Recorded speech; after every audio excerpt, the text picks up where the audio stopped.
नमस्कार। कक्षा 8 हिंदी में आपका स्वागत है। Standard 8 second language Hindi chapter 5 सवाल बाल मन के जवाब डॉक्टर कलाम के।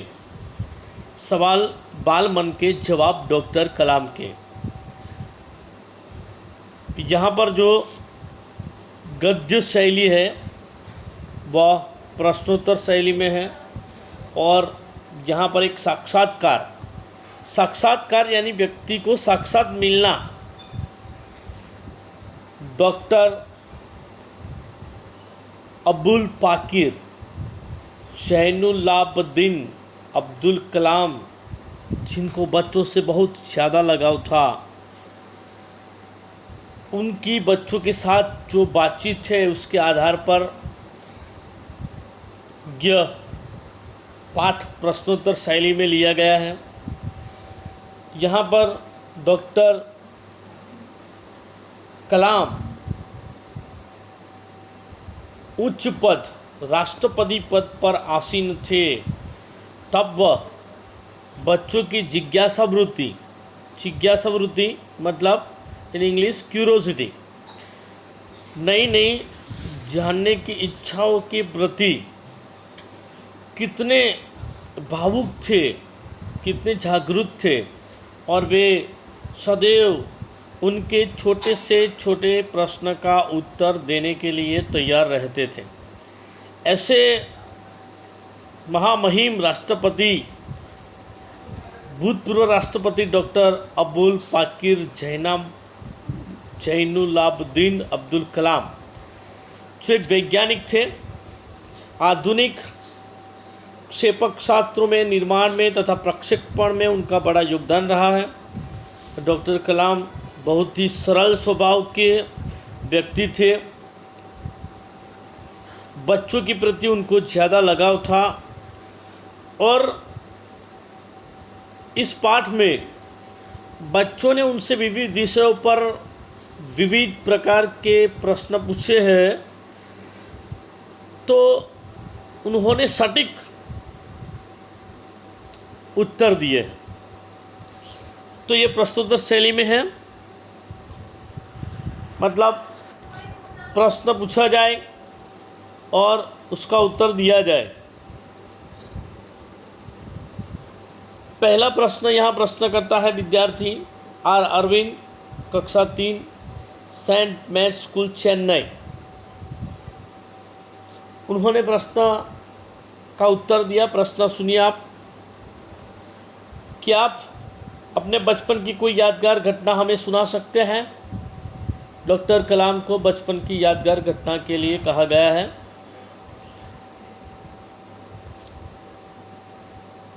डॉक्टर कलाम ने कहा, कक्षा 5वीं के मेरे शिक्षक, जिनका नाम था शिव सुब्रमण्यम अय्यर, की एक बात मुझे हमेशा के लिए याद है।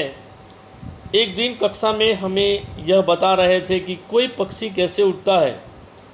उन्होंने हमें रामेश्वरम के समुद्र तट पर ले जाकर इसका जीवंत उदाहरण दिया। वह ऐसी यादगार घटना थी जो मेरे मन मस्तिष्क में हमेशा के लिए बैठ गई। इसी से मुझे आगे विज्ञान पढ़ने की प्रेरणा मिली। पहला प्रश्न कलाम को आर अरविंद नाम का लड़का छात्र पूछता है। चेन्नई की सेंट मैथ्स स्कूल से है और वह जो बताता है, मैं यहाँ पर आपको गुजराती में समझाने की अनुमति चाहता हूँ और गुजराती में समझाऊंगा ताकि जो गुजराती मीडियम के विद्यार्थी हैं उनको भी समझ में आए। डॉक्टर कलामના બાળપણની એક ઘટના છે। તે વખતે ડૉક્ટર કલામ ધોરણ 5માં ભણતા હતા। તેમના એક શિક્ષક શિવ સુબ્રમણ્યમ અય્યર વિદ્યાર્થીઓને રામેશ્વરના સમુદ્રના તટે કિનારે લઈ ગયા અને ત્યાં તેમણે પક્ષીઓને ઉડવાની ક્રિયા બતાવી।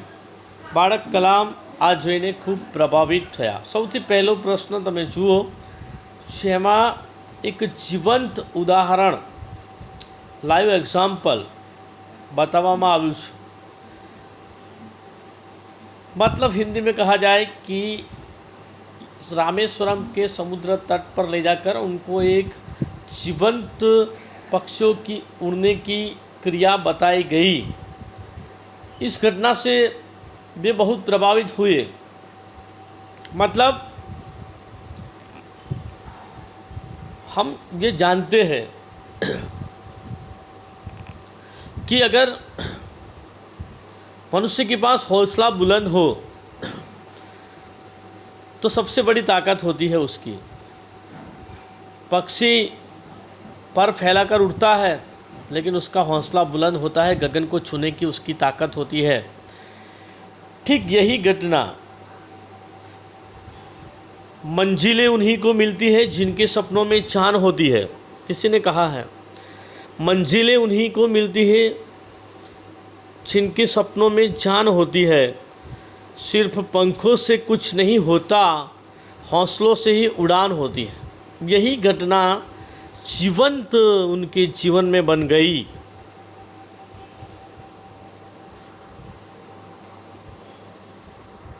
अब आगे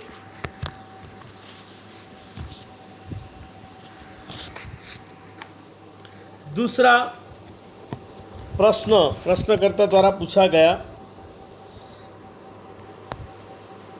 यहाँ पर विज्ञान पढ़ने की प्रेरणा उनको वहाँ से मिली। दूसरा प्रश्नकर्ता सरयू मकर, जिसका नाम है कक्षा 5 वाल्मीकि नगर हिंदी माध्यमिक शाला नागपुर से प्रश्न करता है, बचपन में हमें किस भाषा को प्रमुखता देनी चाहिए? यह प्रश्न बहुत ही आजकल चर्चा में छाया रहने वाला, अखबारों में, न्यूज़पेपर में, टीवी चैनलों में छाया रहने वाला प्रश्न है। प्रश्न એ છે કે આજનું શિક્ષણ છે એ કઈ ભાષામાં હોવું જોઈએ? Which language we should provide our son or daughter education in mother tongue or any other tongue? I think you have seen English medium and Hindi medium movie. अगर आपने अंग्रेजी माध्यम और हिंदी मीडियम पिक्चर देखा हो तो इसमें इस बात को बखूबी निभाया गया है। अब्दुल कलाम भी यही बात को बताते हैं। डॉक्टर कलाम कहते हैं कि भाषा का महत्व क्या है, हमें बच्चों को शिक्षा कौन सी भाषा में देनी चाहिए। डॉक्टर कलाम बहुत ही सुंदर उत्तर देते हैं। वे खुद बताते हैं कि मैंने स्वयं माध्यमिक शिक्षा तक की पढ़ाई अपनी मातृभाषा के माध्यम से पूरी की है। मतलब I will explain you in Gujarati for some Gujarati students. मैं પોતે માધ્યમિક શિક્ષણ મારી માતૃભાષાના માધ્યમમાં જ મારું शिक्षण पूરું કર્યું છે, माध्यमिक शिक्षण पूરું કર્યું છે। कॉलेज और उससे आगे की शिक्षा अंग्रेजी माध्यम की संस्थाओं में हुई। वे बताते हैं कि मैंने कॉलेज मतलब आगे की उच्च शिक्षा और अंग्रेजी माध्यम में उन्होंने पढ़ाई की। मतलब कॉलेज और અને એનાથી આગળનું શિક્ષણ એમણે પોતે અંગ્રેજી માધ્યમમાં જ પૂરું કર્યું। मेरा मानना है कि हम कॉलेज में भी माध्यम के रूप में मातृभाषा का चुनाव कर सकते हैं। मेरा मानना है कि हम कॉलेज में ही माध्यम के रूप में मातृभाषा का चुनाव कर सकते हैं। મારું માનવું છે કે આપણે કોલેજમાં આપણી માતૃભાષા સિવાયના शिक्षणને अंग्रेजी भाषा કે બીજી કોઈ પણ ભાષાના शिक्षणને આપણે પસંદ કરી શકીએ છીએ। अब देखिए आप, उनकी कही हुई बात आज सच होने जा रही है। उनके विचारों को हमारे शिक्षा मंत्री ने अपनी मुहर लगा दी है। आज जो नई शिक्षा नीति आने वाली है, इनमें मातृभाषा की शिक्षा पर ज़्यादा जोर दिया गया है। कहने का मतलब यह है कि मातृभाषा, मदर टंग, जो हमारी माँ की भाषा है, वही भाषा श्रेष्ठ भाषा पढ़ाई के लिए, शिक्षा के लिए होती है। बच्चा जन्म से पहले अपने माता के गर्भ से अपने आसपास के अनुभव, अपने वातावरण, आसपास की बोलचाल की भाषा सुनता है और इसीलिए इसे मातृभाषा कहा जाता है, मदर टंग कहा जाता है। मतलब बच्चे को अपने विचार विस्तार या प्रचार प्रसार के लिए मातृभाषा में ही पढ़ाना चाहिए। प्रारंभिक शिक्षा मातृभाषा में होनी चाहिए, ये डॉक्टर कलाम मानते थे, क्योंकि युवा अपनी मातृभाषा में ही सोचता है। अगर दुनिया का कोई भी महान व्यक्ति हो या कोई भी व्यक्ति हो,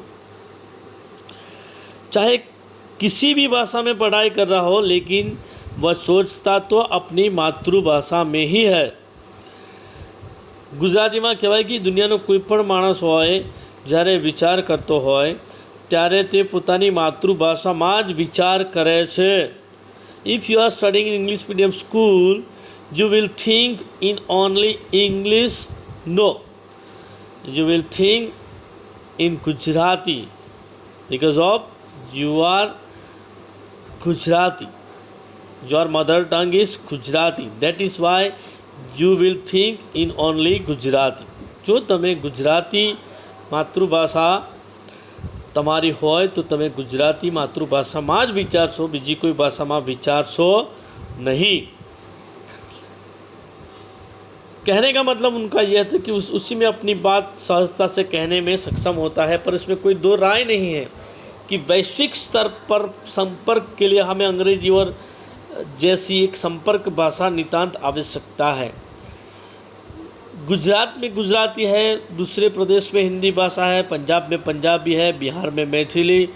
चाहे किसी भी प्रदेश की, चाहे कोई भी रीजनल प्रादेशिक भाषा हो सकती है, लेकिन आज ग्लोबल लेवल पर अंग्रेजी भाषा का सबसे बड़ा महत्व है. अंग्रेजी एक ग्लोबल लैंग्वेज मानी जाती है.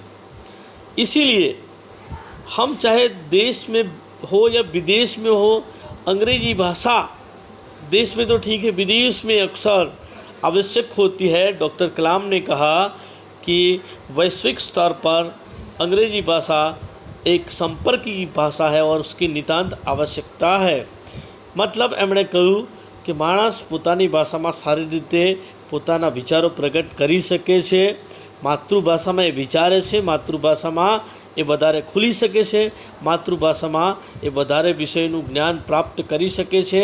એની બુદ્ધિશક્તિ અને વિચાર માતૃભાષામાં વધારે ખુલી શકે છે, ખીલી શકે છે. માટે માતૃભાષા એ શ્રેષ્ઠ છે.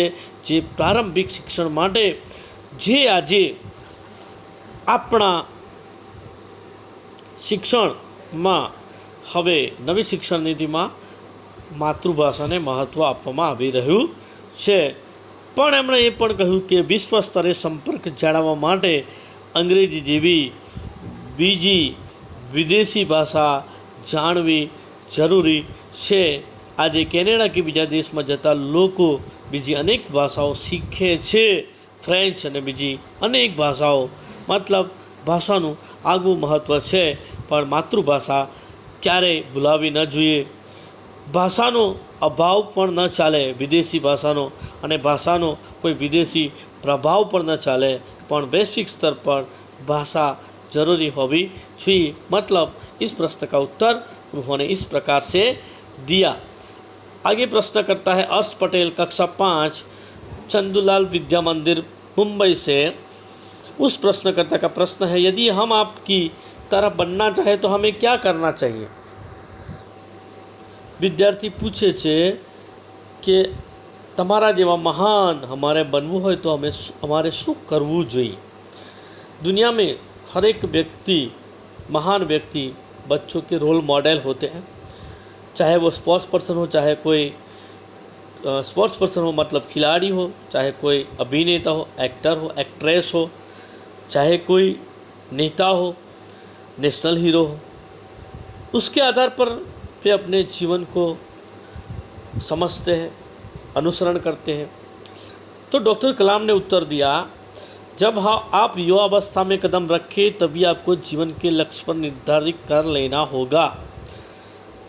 उन्होंने कहा कि जब आप युवान हो, युवावस्था में कदम रखें, तब आपको अपना गोल, लक्ष्य, अपना टारगेट, अपनी मंजिल उसे निर्धारित कर देना होगा। अगर आपको मालूम है कि आपकी मंजिल कौन सी है, तो आप किसी भी डगर पर चलकर अपनी मंजिल तक पहुंच जाएंगे। अगर आपको क्या बनना है, डॉक्टर बनना है, वैज्ञानिक बनना है, पायलट बनना है, प्रधानमंत्री बनना है, मुख्यमंत्री बनना है, आपको क्या बनना है अगर आपको मालूम है, तो आप अपनी मंजिल, अपनी डेस्टिनेशन तरफ आराम से आगे बढ़ सकते हैं। हमेशा कुछ बड़ा सोचो। दुनिया में मनुष्य को बनाने वाली जो बात होती है वह उसके विचार होते हैं। विचार क्रांति का बीज होता है। जैसे यह अनुभूति हो कि आप आखिर क्या बनना चाहते हैं, तभी से उस दिशा में प्रयास और श्रम प्रारंभ कर दो। जीवन का कोई भी पड़ाव छोटा नहीं होता है। चाहे आप केजी में पढ़ रहे हैं, चाहे प्राथमिक कक्षा में, चाहे 7th में, चाहे 8th में है, आगे आने वाला 9वीं कक्षा आपके लिए एक स्टेप है, एक सोपान है। उसकी सीढ़ियाँ चढ़ते चढ़ते आप अपनी मंजिल की इमारत तक पहुंच जाओगे।